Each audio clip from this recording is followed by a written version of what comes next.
তো বন্ধুরা আজকে চলো তোমাদের সঙ্গে দারুণ একটা রেসিপি শেয়ার করব। রেসিপিটা কি বলো তো, ছোলার ডাল আর মটর ডাল। দেখো আমি এই যে ভিজিয়ে রেখেছিলাম চারটের দিকে ভিজিয়ে রেখেছি, রাতে এটা রেডি করব। তো চলো কি কি উপকরণ লাগবে তোমাদের একটু দেখিয়ে দিই যে এইটা রেডি করতে কি কি উপকরণ লাগবে। আসো। তো দেখো উপকরণগুলো কিন্তু এই যে আমি সাজিয়ে গুছিয়ে রেডি করে নিয়েছি। চলো একে একে দেখিয়ে দিই যে কি। প্রথমে তো আছে এই যে ছোলার ডাল আর মটর ডাল ভিজিয়ে রেখেছি। দেখো সুন্দর কিন্তু ভিজে গেছে, এই দেখো ভিজে একদম কত সুন্দর হয়ে গেছে। এটাকে কি করব বলছি পরে। আর দেখো পেঁয়াজ দু রকমের কাটা আছে, এক রকমের দেখো একটু বড় বড় করে এই যে পাপড়ির মতো, আর এক রকমের কুচি করে। এগুলো সব হবে পেস্ট। শুকনো লঙ্কা, পেঁয়াজ আর রসুন, আদা আর একটু তেঁতুল না, কেউ যদি নাও দিতে চাও না দিতে পারো, তেঁতুলের বদলে টমেটোও দিতে পারো। আমার কাছে টমেটো নেই বলে আমি তেঁতুল দিচ্ছি। আর দেখো আলু, 3টে ছোট ছোট আলু আমি এরকম করে কেটে নিয়েছি, এই যে দেখেছো। আর মশলার ভিতরে কি আছে চলো দেখিয়ে দিই। জিরা গোটা মশলা, মানে গরম মশলা, জিরা, তারপরে গোলমরিচ, দারচিনি, এলাচ আর লং। এই দেখো এই যে আমার উপকরণ, সামান্য কিছু উপকরণ, বেশি উপকরণও না। এই দিয়ে সুন্দর একটা রেসিপি রেডি করব। চলো তাহলে শুরু করি। প্রথমে এটাকে না আমি গ্রাইন্ডার করে নেব, মানে মিক্সিতে দিয়ে পিষে নেব। ডালটাও পিষে নেব আর এই মশলাটাও একসঙ্গে পিষে নিয়ে আসছি। চলো। তো দেখো ডালগুলো সুন্দর করে আমি পেস্ট বানিয়ে নিয়েছি, এই যে। আর এদিকে দেখো মশলাগুলো এই যে সুন্দর পেস্ট বানিয়ে নিয়েছি। এবার চলো এই যে গোটা গরম মশলা, এগুলো আমি শুকনো খোলায় ভেজে নেব। চলো তাহলে। এই যে দেখো একটু শুকনো খোলায় আমি সুন্দর করে ভেজে নিয়ে এটাকে না গুঁড়ো করে নেব। তারপর চলবে আমার রান্না। এই যে দেখো হালকা করে একটু ভেজে নেবে, একদম যেন পুড়ে না যায়, সুন্দর হালকা করে ভেজে নিতে হবে। দেখো হয়ে গেছে, কিন্তু দেখো হয়ে গেছে। এবার নামিয়ে নিচ্ছি। এই যে এবার এটাকে গুঁড়ো করে তারপরে সব কিছু বানাবো। এই দেখো। তো দেখো এবার কি কি মানে মিক্স করছি ডালের সঙ্গে, ডাল পেস্টের সঙ্গে। প্রথমে দেখো এই যে অ্যারারুট পাউডার দিচ্ছি খানিকটা, সবটুখানি লাগবে এটুকু আমার। এবার কিছু লঙ্কা গুঁড়ো দেব, এই যে একটু হলুদ দেব, হলুদ অল্প করে দেবে। আর এই যে নুন, স্বাদ মতো নুন দিয়ে দিলাম, আর একটু ধনে গুঁড়ো।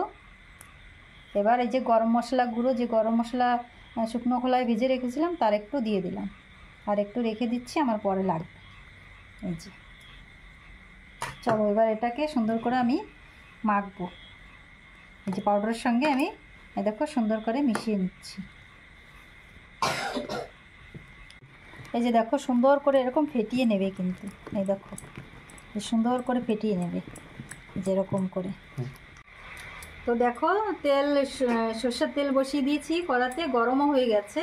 এবার দেখো আমি যে পেস্ট রেডি করে রেখেছিলাম সেইগুলো এখন দিচ্ছি একে একে। দেখো এই যে একে একে দিয়ে এরকম সুন্দর বড়া করে নেবে। দেখো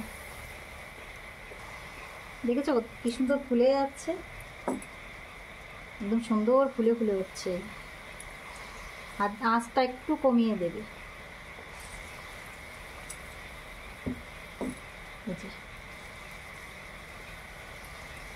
সব বড়াগুলো এরকম করে করে আমি ভেজে নেব কিন্তু।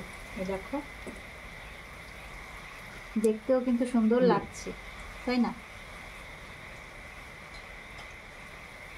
কি সুন্দর লাগছে দেখো।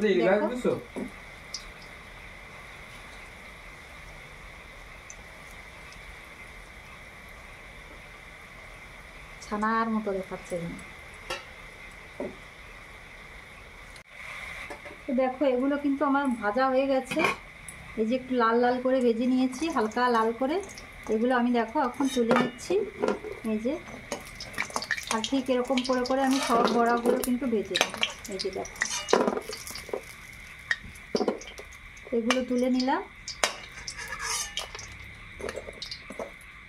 এরকম করে আমি সব বড়াগুলো ভেজে নেব। কিন্তু এই যে আবারও দিয়ে দিচ্ছি।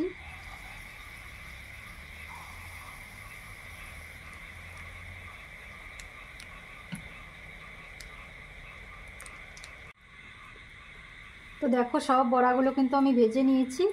এবার কি করব, ফোড়নে দেখো তেজপাতা আর জিরা দিয়ে দিলাম।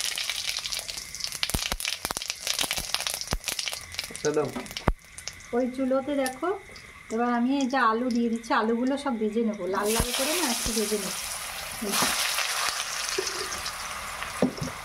একটু নুন দিয়ে দিচ্ছি, তাহলে আলুগুলো একটু সিদ্ধ সিদ্ধ হয়ে যাবে ভালো। এই যে হালকা করে একটু নুন দিয়ে দিয়েছি, এবার ভেজে নেবো, হালকা লাল করে ভেজে নেবো। আর ফোড়নটা আমি একসঙ্গে দিয়ে দিলাম।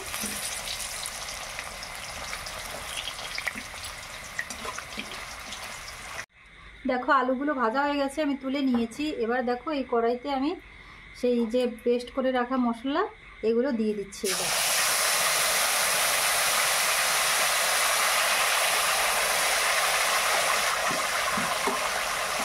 এটাকে ভালো করে কষাবো। এবার চলো ওর সঙ্গে আরও কিছু মশলা অ্যাড করবো, যেমন নুন, হলুদ আছে,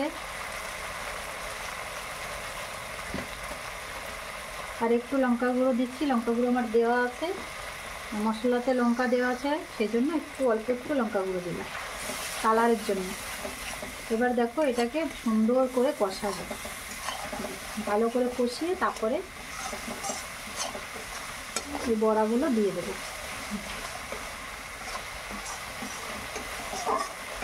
তেল যখন উপরে উঠে আসবে তখন আমার কষানো কিন্তু হয়ে যাবে।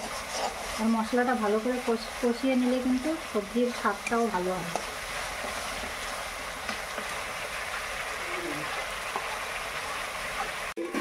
দেখো মশলা কষানো হয়ে গেছে। আর যে এই যে পেঁয়াজগুলো এরকম পাপড়ির মতো কেটে রেখেছিলাম, এই পেঁয়াজগুলো এবার দিয়ে দিয়েছি। দেখো এর সাথে এগুলো হালকা একটু সিদ্ধ। এবার দেখো জল দিয়ে দিচ্ছি। জলটা একটু ফুটে এলে তারপরে আলু আর বড়াগুলো দিয়ে দেবো।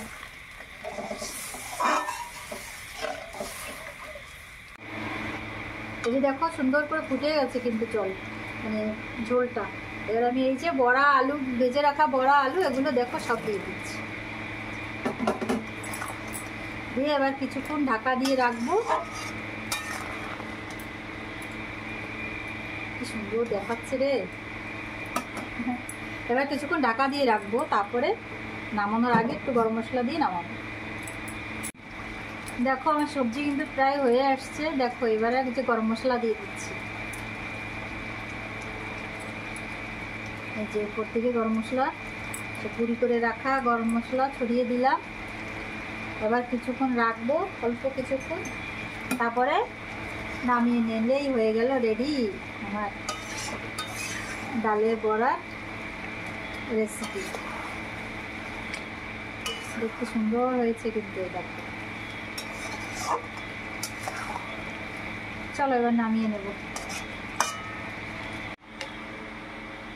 রান্না তো হয়ে গেছে, খেতেও বসে গেছি। দেখো সবাই মিশে আমি থালে নিয়েও নিয়েছি।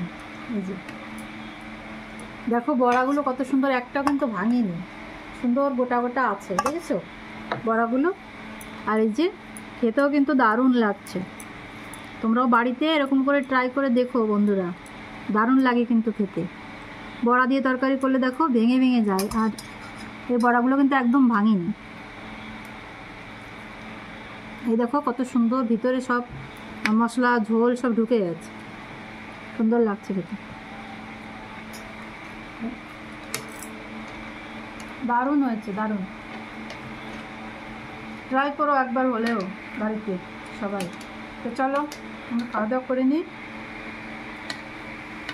আজকের মতো এই পর্যন্ত, আবারও নতুন ভিডিওর সঙ্গে দেখা হচ্ছে তোমাদের সঙ্গে। আর এই যে পেঁয়াজগুলো দেখছো, এগুলো কিন্তু ভালো লাগছে খেতে অনেকটা।